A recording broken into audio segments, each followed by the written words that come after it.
Chhatrapati संभाजीनगरच्या bogus IAS प्रकरणी मोठी update समोर येते। बोगस IAS महिलेचा दिल्ली स्फोट प्रकरणाशी संबंध। दिल्लीतील स्फोटाच्या दिवशी ही महिला दिल्लीत फिरत असल्याचं समोर आलेलं आहे।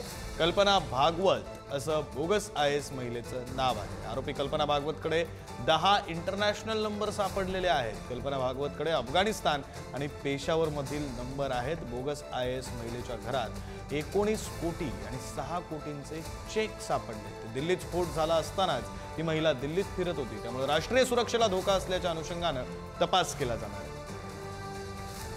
प्रतिनिधी सुमित पवार अधिकचे तपशील देत आहेत। सुमित, काल या महिलेच्या पोलीस कोठडी संपली, त्यानंतर तिला पुन्हा न्यायालयात हजर करण्यात आलं होतं आणि न्यायालयाने अजून 10 दिवसांची पोलीस कोठडी त्या महिलेला वाढवून दिलेली आहे। कल्पना भागवत या महिलेला जवळपास तिच्या मोबाईलमध्ये चौकशी दरम्यान 10 इंटरनॅशनल नंबर सापडले आणि त्यात अफगाणिस्तान आणि पेशावरचा उल्लेख होता।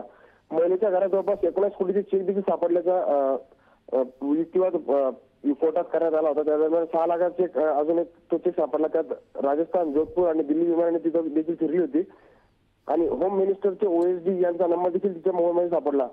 मिलिटरी आर्मीचे काही नंबर देखील तिच्यात सापडले। दिल्ली बॉम्बस्फोट झाले असताना अशा ती महिला दिल्लीत फिरत होती, त्यामुळे राष्ट्रीय सुरक्षा धोका असल्याच्या अनुषंगाने देखील पोलिसांनी तपास करायचा असल्याचे सांगितले। त्यानंतर त्या महिलेचा पोलीस कोठडी न्यायालयात मागली आणि त्यानंतर 10 दिवसाची पोलीस कोठडी त्या महिलेला देण्यात आली। त्यानंतर आता पुढील तपास आता राष्ट्रीय सुरक्षा यंत्रणा करतायत।